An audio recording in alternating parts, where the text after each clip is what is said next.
নাসির হোসেন ফিরেছেন ক্রিকেটে ১.৫ বছরের নিষেধাজ্ঞা কাটিয়ে।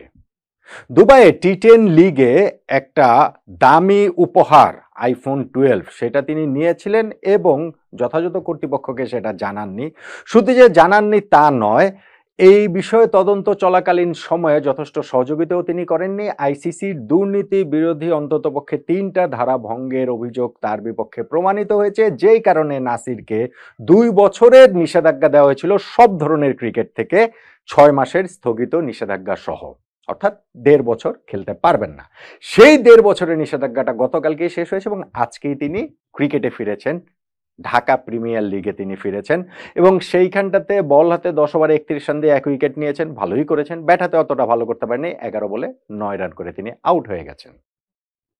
নাসিরের এই প্রত্যাবর্তনে বাংলাদেশ ক্রিকেটের যে একটা আক্ষেপের জায়গা রয়েছে তাকে ঘিরে, সেইটা আবার নতুন করে সামনে চলে এসেছে। স্পেশালি নাসির নিজে যখন তার ওই অবহেলার কথা, বঞ্চনার কথা বলেন, সিলেকশন প্যানেল থেকে যথার্থ সমর্থনটা তিনি পাননি এবং তাদের অপছন্দের হবার কারণেই নাসিরের জাতীয় দলের ক্যারিয়ারটার দীর্ঘায়িত হয়নি, এই অভিযোগগুলো তিনি যখন তুলেছেন তখন ওই বিষয়গুলো আবারও সামনে চলে আসে এবং তার বয়স যেহেতু ৩৩ বছর, এর চেয়ে বেশি বয়সে তো কামব্যাক করার উদাহরণ বাংলাদেশ ক্রিকেটেই রয়েছে।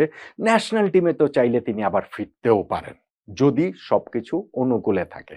নাসির হোসেনের এই যে নিষেধাজ্ঞা কাটিয়ে ক্রিকেটে ফেরাটা বাংলাদেশের ক্রিকেটের জন্য আসলে কত বড় খবর, সেটা নিয়ে এই আলোচনাটা করছি। দেখুন, নাসির আমাদের ক্রিকেটের একটা চির আক্ষেপের নাম, আমি এটা মনে করি। আমাদের ক্রিকেটটাতে তার যে ইন্টারন্যাশনাল ক্রিকেটের পথ চলাটা শুরু হয়েছিল ২০১১ সালে এবং ১১ থেকে ১৩ এই ২-৩ বছর তিনি যেই রকম ক্রিকেটটা খেলেছেন, সত্যিকার অর্থে ওই সময় তার ক্রিকেট খেলাটা রোলটা ভিন্ন ছিল, কিন্তু সেটা সাকিব, তামিম, মুশফিকদের সঙ্গে পাল্লা দেবার মতো। আমরা যে ওই যে পঞ্চপাণ্ডব যাদেরকে বলি, সেইখানটাতে খুব সহজেই নাসির হোসেন থাকতে পারতেন, কিন্তু ইন্টারন্যাশনাল ক্যারিয়ারের অত দুর্দান্ত শুরু হওয়ার পরও সেইটা তো তিনি পরবর্তীতে কি সেই ধারাটা আসলে ধরে রাখতে পেরেছেন? এই যে আজকে তিনি বললেন এতদিন পরে ক্রিকেটে ফিরে তার লাইফ সম্পর্কে বললেন যে ১.৫ বছর ক্রিকেটে ছিলেন না, ক্রিকেটকে মিস করেছেন, বাট স্টিল তিনি আসলে বিন্দাস ছিলেন, এই শব্দটাই তিনি ইউজ করেছেন। তিনি এই সময়ের ভিতরে ফ্যামিলিকে সময় দিয়েছেন, তার ক্রিকেটে তার মনোযোগ ছিল, ইনডিসিপ্লিন তিনি কখনো ছিলেন না, এই দাবিগুলো তিনি করেছেন। ক্রিকেটের বাইরের অন্যান্য ঘটনা প্রবাহ নিয়ে কেন অন্যদের আগ্রহ থাকবে সেগুলো নিয়ে তিনি কথাবার্তা বলেছেন, আক্ষেপের কথা বলেছেন এবং সিলেকশন প্যানেলকে তিনি সরাসরি কাঠগড়ায় দাঁড় করিয়েছেন যে তাদের অপছন্দের কারণেই ন্যাশনাল টিমটাতে তার ওই অধ্যায়টা হচ্ছে গিয়ে তড়িঘড়ি শেষ হয়ে গিয়েছিল এবং অন্যান্যদের যেই সুযোগটা দেওয়া হয় নাসিরকে আসলে সেই সুযোগটা দেয়া হয়নি।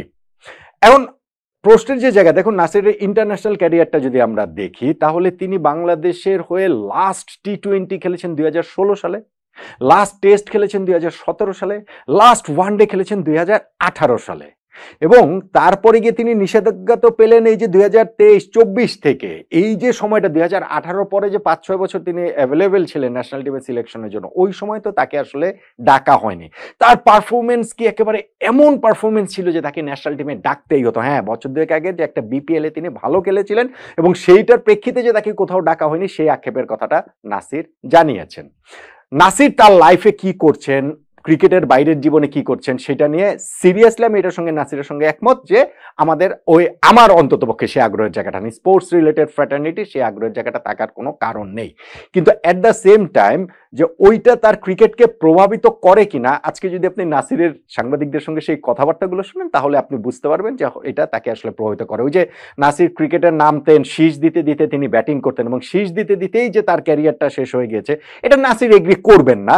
তবে ওই ক্রিকেটটাকে যথেষ্ট সিরিয়াসলি তিনি নিয়েছেন কিনা সেইটা একটা বড় প্রশ্নবোধক চিহ্ন কিন্তু সবসময় থেকেই যাচ্ছে। কারণ আমি যেটা বলছিলাম যে নাসিরের ফেরাটা বাংলাদেশ ক্রিকেটের জন্য কতটা গুরুত্বপূর্ণ, নাসিরের জন্য কতটা গুরুত্বপূর্ণ, দেখুন সাকিব তামিমদের সঙ্গে তুলনীয় আমি বলছিলাম তার ক্যারিয়ারের প্রথম ২-৩ বছর, সেটা কি ওভার স্টেটমেন্ট? এবং তারপরে কি তিনি সেইটা আসলে ধারাটা ধরে রাখতে পেরেছেন? ২০১১ থেকে তার ডেবু থেকে ২০১৩ পর্যন্ত যদি আমরা ধরি, টেস্ট, ওয়ানডে, টি20 3 ফরম্যাট মিলিয়ে বাংলাদেশের জার্সি গায়ে তিনি প্রথম যে ৫০টা ইনিংস খেলেছেন ব্যাট হাতে, তার মধ্যে তার ২টা সেঞ্চুরি, ১৪টা 50। এবং তারপরে গিয়ে 2013 থেকে তো অন অ্যান্ড অফ বাদ পড়ছেন, দলে ফিরছেন, আসছেন, যাচ্ছেন, এই ফরম্যাটে ছিলেন, ওই ফরম্যাটে ছিলেন না। 2018 পর্যন্ত তো ইন্টারন্যাশনাল খেলেছেন এবং ওই 13 থেকে 18 এই 5 বছরে তিনি আরো 58টা ইনিংসে খেলার সুযোগ পেয়েছেন এবং সেই 58 ইনিংসে নাসিরের একটা 50ও নাই। ক্যারিয়ারে প্রথম 50 ইনিংসে তার 14টা 50, 2টা সেঞ্চুরি, শেষ 58 ইনিংসে তার একটাও 50 নেই।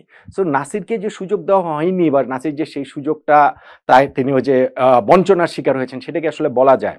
ক্যারিয়ারে ওই প্রথম 2013 পর্যন্ত আপনি যদি হিসাব ধরেন 2-3 বছর সময়ের মধ্যে নাসির কিন্তু বোলিং করেছেন খুব কম, অফ স্পিন খুব কম করেছেন, সেই রকম ভাবে করেনি।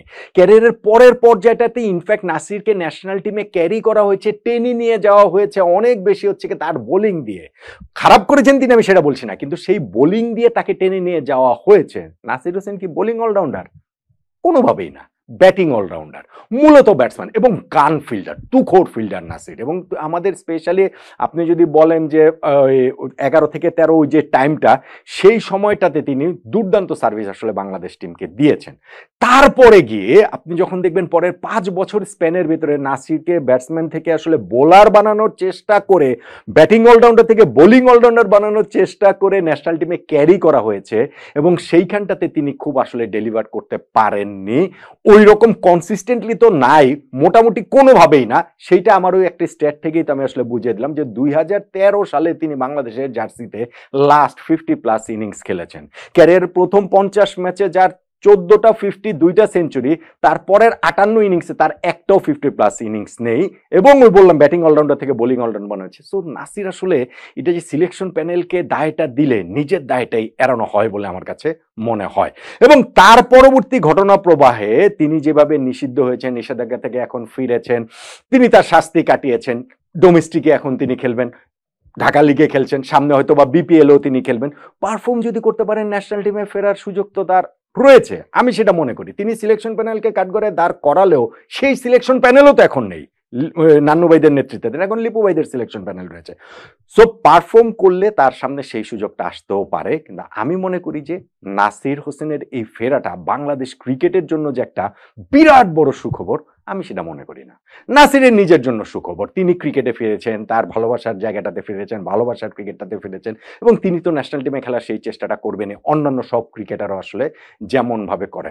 তবে এই যে আমি স্ট্যাটগুলো বললাম, সেই স্ট্যাটগুলোর পরে নাসিরকে নিয়ে সেই অকারণ হাইপ ক্রিয়েট করা, যেমন নাসির আসলেই আমাদের ক্রিকেটের, তিনি আমাদের ক্রিকেট ইতিহাসের বেস্ট ফিনিশার, তিনি হচ্ছে কি আসলেই আমাদের ওই রোলটা প্লে করার মতো দুর্দান্ত একজন ক্রিকেটার আমরা পেয়ে যাব, সব মিলিয়ে তিনি একটা দারুণ প্যাকেজ, স্পেশালি হচ্ছে কি হোয়াইট বল ক্রিকেটের জন্য।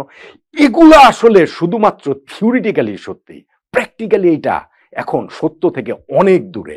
এবং সেটা এখন না, আমি বললাম তো ক্যারিয়ারে তার যে সেকেন্ড ফেজটা 2013 থেকে 18, ওই ফেজটাতেই ওই সত্যটা থেকে অনেক দূরে নাসির হোসেন আসলে চলে গিয়েছেন।